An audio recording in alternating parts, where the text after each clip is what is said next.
I'm going to have my panelists come join me now.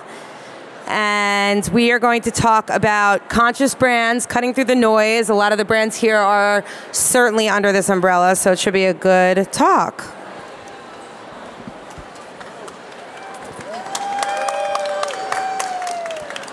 Okay, so to kick things off, I'm going to have each of you guys tell me who you are and tell me what your brand is and why you're, I guess, conscious.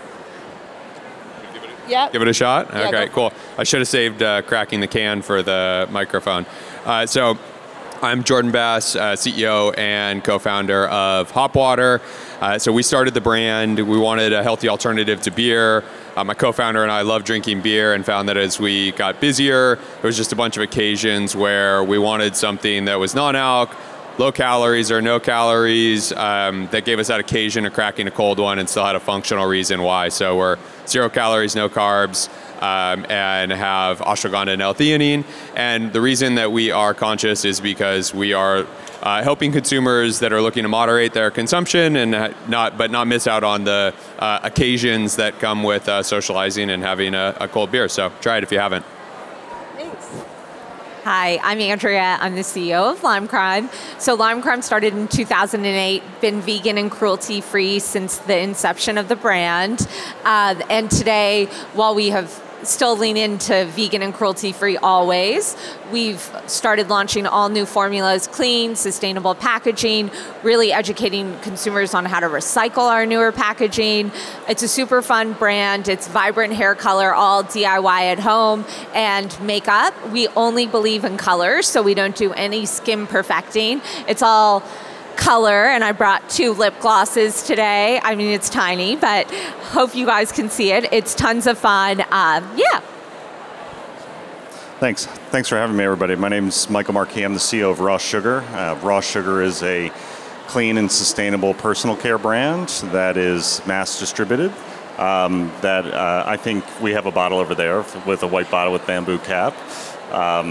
So if you haven't seen it, you've probably seen it in Target, Walmart, CVS. And we're a conscious brand because I think not only do we make clean, vegan, cruelty-free products, but I think importantly we make them at an affordable price because many of those type of products are at unapproachable price points for the mass consumers. So we really help the general population move their choices forward.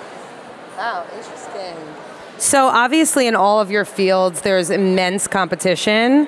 I mean, especially I would say, actually all 3. I was going to point out one of you, but all 3 of you. And I just want to know, like, how do you cut through the noise? What do you do to kind of differentiate yourselves? Is there a key product or a key message, or what is it that makes your brand unique? And for the people out there, like, how do you do that? How do you stay true and unique and away from the competition? I would say, and any of you guys can answer that.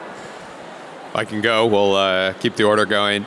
So I think of breaking through and differentiating in 3 different areas. So 1 is having something unique about the product. 2 is the positioning, and then 3 is the execution. And so positioning wise, we have functional benefits to our product. No one else in the space does. And so there's like a USP to that aspect. 2, we message much more like moderation, where you'll see folks in our space kind of anti-alcohol or anti-drinking. That wasn't the approach that my co-founder and I had, and I think it's a real differentiator. We've actually we see that in the data. That's what consumers are looking for, and we're seeing others kind of move towards us in that way. And then lastly, and I think maybe like maybe equally as important, but maybe one of the more differentiated ways is in the execution. We like to think of marketing these days as more like almost Netflix episodes. Like, consumers are so inundated with messaging. I saw something that like consumers get like, I forget, like a couple thousand like brand messages a day. It's insane. And so like what we've started doing is creating little one-off campaigns. We think, like, especially for a small brand, the days of having the like year-long campaign are kind of dead. And so we'll create individualized ones. So for example, Dry January is a big time for non-alc brands. It's hard to break through. This last Dry January, instead of just doing like a, hey, we'll help you with, you know, your Dry January, we did a thing called the Hop Locker, which we created these kind of like school lockers, basically, sold them on our website. They sold out in 10 minutes, and we shipped them to consumers' homes. We were the only ones that had the code. We'd give it to our consumers on February 1st. They could lock up their most tempting booze for January. We, of course, sent them a month's supply of hop water, and then they posted on social media. We asked them to share their journey, and it got like 500 million impressions. It like totally got picked up because it was just different, right? And so we've done some other ones like that I could go on, but that's how we approach it. For us, we lean pretty hard into our mission, which is never blending in. So I think table stakes right now for beauty are being vegan and cruelty-free. Every brand is that for the most part. So it's no longer like the interesting thing that it was when the brand launched in 2008. So we lean very, very hard into the fact that we believe life should be in color, and we will not do anything that doesn't represent that color or promote not blending in. So we want consumers to use our products in really unique ways. So for example, we have a freckle pen, and it's very big with Emma Watson, actually. She just did a what's in my bag, and our freckle pen was in it. But someone posted a video about using it as a pimple cover-up. And so we harness that content from our consumers. We want you to use our products however you want to use them and have a ton of fun. And for us, that's how we believe life should be, about never blending in. For raw sugar, we make very careful choices in how we make product to really continue that trust with consumers looking for clean brands. And often the way that we differentiate ourselves is we enter a new category where there's a consumer desire to have a clean option, but it really doesn't exist at a price point that they can get at a Walmart or Target or something in mass market. A great example. Can you give an example? Yeah, a great example of that is our kids business. So while we compete with a lot of the big body wash and hair care brands, we're now the #1 kids personal care brand at Target because we went into a category that was dominated by licenses and very fragrant and a lot of added colors into products, but it's not what parents were looking for those products. So we still infused fun without having to pay Disney a license fee, and we still made products that they really enjoyed, but in a clean manner. There's no artificial colors, in our kids product. So we find a way to make our formulation expertise really differentiate ourselves by going into categories where the consumer is looking for that, but there's not really an option. I have raw sugar kids products at my house for my kids. Woohoo! I'm going to start buying it, by the way. I had no idea. That's great. And how many SKUs do you guys have? I mean, how many? There's got to be a lot. I think in Target right now we have 68 SKUs in Target. And so in total across the whole... Or how many categories is a better question. Categories? Our biggest categories are body wash, hair care, and then we're in men's, kids, lotions, lip care, deodorant, body scrubs, kind of cutting across all personal care. And Andrea, what about you? What about Lime Crime? Just curious. How many categories? SKUs? Categories. So hair color and then makeup. Got it. Cool. And all of our retailers carry a different selection, assortment. Sally Beauty has both color and makeup, so it's about 250 SKUs. Yeah. My next question is, what was a pivotal moment in scaling your business? Is there one thing that has contributed to the current success, or a moment that kind of took you guys to the next level? Yeah, sure. So I've had this question several times, and I would say for us, there is not really one moment that was that breakout. Oprah didn't post about the product, and I'm actually really proud of that because it's been through kind of relentless execution and hard work. I love that quote that vision without execution is a hallucination. And so it's one thing to have the good idea, but for anyone that's either considering founding a company or is a founder, the execution is equally as important, and just being on your game and relentless every single day. And that's what we do, and it's what led to where we're at today. This is a unique answer, COVID. We were a really small, vibrant hair color business prior to COVID. So predominantly a makeup business. And COVID was the first time that consumers were at home, they were bored, they were cool with going green, going blue, going purple, and really looking for that escape. And that totally changed our business. So I would say, as much as it's lovely to like focus on execution, I think sometimes you have to take advantage of what's happening in the market and what your consumers want. And we had to like beef up our inventories, find new distribution for hair color, and that completely changed, COVID completely changed our business. Well, yeah, you asked two questions in there. So one thing that made us successful, I would say, would be our team, who some of which are here, just rocks, and so they deliver every day. And but I think, you know, during COVID and then post-COVID, the supply chain craziness, we were able to maintain 100% sales to fulfilling of shipments to our customers through brilliant supply chain, and continued the creativity and innovation that was coming on. So we won the Target Vendor of the Year in 2020, and part of that was because we were able to constantly deliver product while keeping the creativity going. And that focus on supply chain and delivery is, especially in times where there's a lot of turmoil, can't be overlooked. I think many times as we're thinking about founders, you think a lot about the product, the idea, but the underlying supply chain and delivery is something that can really accelerate your business. And in terms of like sourcing sustainable ingredients and sustainable packaging, do you guys all, is that a priority for your brands? And, you know, is that something that you prioritize, or how do you guys consider yourselves, I would say, like, you know, conscious, since we're on this topic? And you can go in order. Okay, go on. Sure. You guys want to? You want to go the other way? Do it. All right. So we have a set of standards that we require in terms of our product formulations, as well as our packaging suppliers, against our PCR content, making sure there's no carrying along of PFAS or anything like that that's coming in our packaging, as well as ingredients. But I think the important point, you can create those standards, but you need to be able to have a team that can work with suppliers to not only understand what the suppliers are doing and watch what they're doing, but what the suppliers of your suppliers are doing and what the suppliers to your suppliers are doing. Because really where people get caught is when a subgrade ingredient or everything from a secondary or tertiary supplier makes it into your product. So we have a set of team members that are technically trained internally to almost police that process to make sure we don't get caught through it later. Because I think you need a technical team that is internally that can watch that and make sure that it happens. I would say we're not as far along on the journey in sustainability. We're like halfway, kind of in the middle. We're reformulating old products and switching out packaging still, because like I said, this brand has been around since 2008. And so we're on a journey.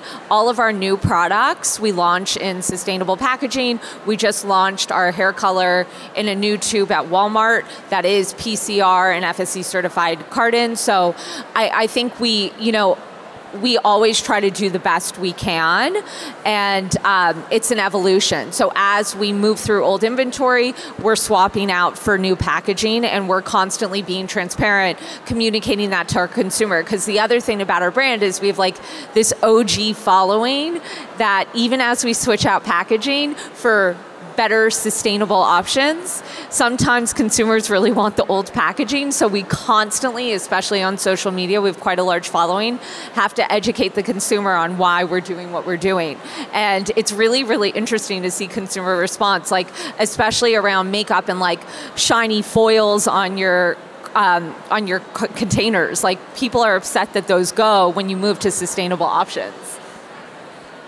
Yeah, for us, I mean, you guys make a product that goes on your skin. We make a product that people put into their bodies. Like, yeah, having like high quality product is just a total non-negotiable. I like to, I think for a brand, if you don't have your consumers trust, your brand is dead. And so for us, like, we're probably not as far along as you are, but we're definitely looking at our secondary suppliers and just making sure we have high quality ingredients. And so one thing that we did was a couple years ago, we went through the non-GMO project verification to get that kind of official certification. And it was not an easy process, and we had to change the supplier because of it. And those ingredients were more expensive, but like it was absolutely non-negotiable and completely critical and worth it to our business. We feel good about it, and we think our customers value that work and those high quality ingredients. Do you guys have any certifications that you had to go through or anything? I mean, I know you're a lot. We talked about that a little bit earlier, but are there any that you guys have gone through that you think have made a difference?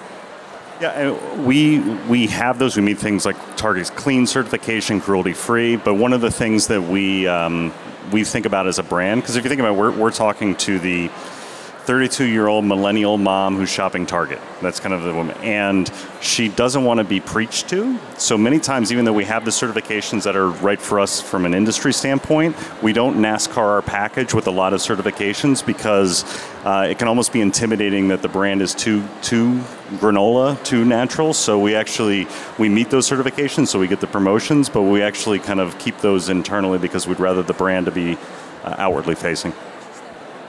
Yeah, I mean, we play in a lot of the Ulta clean categories and things like that. But I would say that when I worked at the Body Shop prior to Lime Crime, we went through B Corp certification, and seeing that process unfold, I think about this constantly. I'm like, I don't know how small brands could really it's an extremely challenging, expensive, and labor-intensive process. And I think it's just unfortunate that it's so much more suited to larger companies than it is smaller companies. It was a huge effort to get B Corp certified at the Body Shop that I think about it constantly, and we're a small but mighty team, and I'm like, I don't know that we would be able to do that at Lime Crime. You guys talk about your loyal followings and your consumers. I'd love to know sort of how much trial does it take for you guys to get a lifelong consumer, or how long? You don't have to give me specific numbers or anything. And who is your consumer and how do you keep them? I mean, there's so much competition. We talked about that earlier, but how do you get your customer loyal? Anyone can start. Is that a hard question? I think just really knowing what your customer wants. I think my customer would literally run from the brand if we launched a foundation line. And as tempting as skin perfecting products were, especially as consumers tapped into that more so than anything in COVID, we had to stay clear. We're the OG matte liquid lip brand. So and staying true to who you are and your core line. I think the second that we don't stay true to who we are is when we lose our consumer. But we definitely have a consumer that is very specific and loyal to a product, and it's very hard to get them to use other products. So that's what we're constantly trying to do. That matte liquid lip user, how do we get them into eyeshadow? How do we get them into vibrant hair color? And so it's a constant journey of constantly communicating with them on all the different ways they can use our product. But our consumers are obsessed with very specific products. And piggybacking on that, have you done any sampling efforts or any sort of loyalty programs or anything that's really worked? Yeah, we launched loyalty about a year and a half ago. And to be honest, it wasn't the game changer that we wanted. And I think really what we learned was that our vibrant hair color consumer is really an in-store shopper, and our makeup consumer is very heavy e-com shopping. So they're not necessarily the exact same consumer, and sometimes in our communications we have to treat them differently. So we built out a ton of different CRM flows that focus on that. And then Michael, you said your consumer is your 32-year-old young mother who shops at Target. I mean, I fall into that category. I'm a little older than 32, but I fall into that category. And I'm just wondering, how do you make, if I buy your product and how are you going to keep me there's so many other options out there. Yeah, and we have a saying, and I'm joined, Donda, who is the co-founder of the brand, is here in the audience, and we talk often about this, and we have a mantra that we use, which is, good marketing is going to get somebody to buy somebody once, but great product is going to get them to buy it 2, 3, or 4 times. So we focus a lot on the product delivery. And even as you think about your profit and loss statement and what things look like, a lot of times you're trying to maximize gross profit so you can then advertise behind the business. We have a little bit of a different philosophy where we go through and say we need to make sure that the delivery of the product is one that keeps them coming back, not the Instagram post that we're going to kind of push their way. If I buy your product once, you're pretty confident I'm going to buy it again? Feel very good about our chances, yes. Okay, what about you guys? Yeah, I mean, I would say the same thing, kind of starting at the top. For any beverage brand, the liquid delivering is really the most important thing. And I think that's what drives the repeat. And for us, you talked about sampling earlier. People don't know what hop water is. What does it taste like? And we find that when people taste it, they buy it and they repeat. And so getting that initial trial is really critical. So we put a lot of investment into sampling, getting cans into people's hands. The other thing we do on the repeat side of things for our online business is we really try to give our consumers kind of a inside access, so to speak. So, for example, when we launch new flavors, we'll survey all of our customers, is what the flavors are, then they'll get to weigh in. We'll then give them early access when we actually launch the flavors, so we kind of like make them a part of the family. I imagine you guys do the same thing now at Lime Crime? Yeah, we do a ton with, especially like that OG consumer sometimes wants old lipsticks back, so we do a ton of bringing back new colors, reinventing colors, all different stuff. But usually when it comes to colors is where we tap into our consumer the most. Do you guys use consumer data too a lot for new formulations and everything? Yeah, for sure. Yeah, we tap into a lot of trend data and everything. I mean, there's a lot, I think when you look in consumer data, you're looking in the rearview mirror. So we look at a lot of trend data and what's happening in prestige. And as a mass business, you're taking some of those trends and bringing them into, you know, that mom who's at Target who really would love to be able to spend $45 on a shampoo, but can only spend $9. So I do wanted to just check in before I continue if there was, because last time we didn't have enough time. Is there any questions in the audience, like that anybody wants to know from any of these brands? I'm just checking in before we continue. Because last time we didn't have any time. Okay, we have one over here. Sure, if you want to, or you can say it and I can repeat it. For those that have direct-to-consumer and retail presence, how do you balance the two, and where's your priority lie? I can talk about ours. So we launched the business in the pandemic, and most beverage brands, the playbook is to go on-premise and build that way. It just like wasn't an option. So we launched direct-to-consumer and got that initial loyalty and trial and brand awareness via that channel. And then and buyers at that time were like not looking at new products, rightfully so. They were trying to make sure like bread and eggs and milk were on the shelf. And so as that opened up, retail is the priority to scale. It has to be. And so, I think we think of our direct-to-consumer business as like the loyalists. We talked about new flavors, like they can get a little bit more flexibility. They get inside access to new things. They get a little bit more from the brand. And retail is where you get the mass scale and repeat. Yeah, for us, it's like not a perfect science because we balance two categories. So our hair color business and our makeup business are pretty different.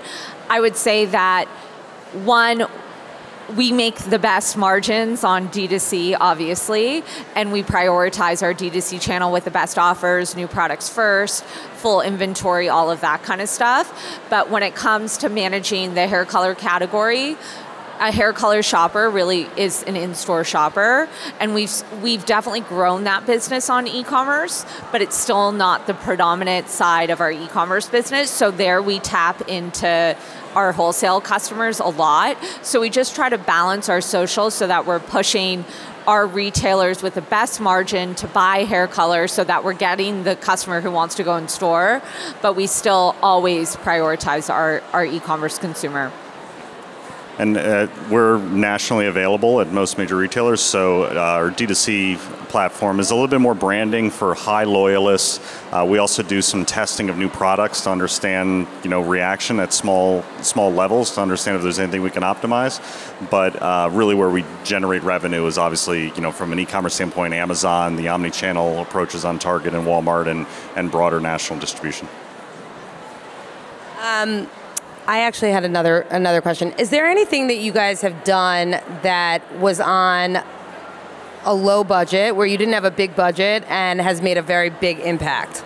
People have been asking that question a lot today, but I think it's like, what have you done, whether it's through marketing or distribution or anything like that, that sort of surprised you, that you did on a limited budget? And if you don't have an answer, you can think about it, but I'm just, somebody earlier said, they did some stunt and it got them, 100 million impressions or something like that. And just wondering if you guys have had any success with out-of-the-box strategies.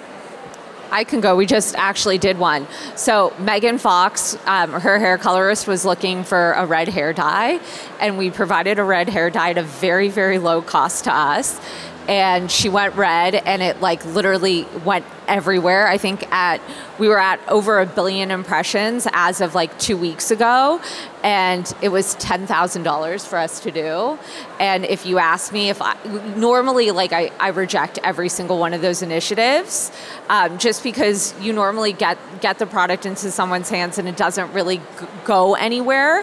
But I think tapping into the right audience, and for us, like Megan Fox is the right audience. It really was an incredible PR play for us. Have you seen sales come in from that, or just impressions? For sure. Yeah, every single week my team's back there too. But every single week we look at the Megan Fox effect on our red hair dye.